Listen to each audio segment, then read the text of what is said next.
નર્મદા જિલ્લાના ગડેશ્વર તાલુકાના જંતર ગામના મુકેશભાઈ વસાવા પોતાના માદરે વતન આવી પહોંચતા તેઓનું એકતાનગર રેલવે સ્ટેશન ખાતે ભવ્ય સ્વાગત કરવામાં આવ્યું હતું અને ડીજેના તાલે વાલ્મીકી આશ્રમ બોરિયાના કમલાકર બાપુ તેમજ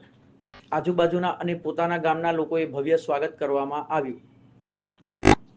અને તેઓની એકતાનગર ખાતે ભવ્ય શોભાયાત્રા કાઢવામાં આવી હતી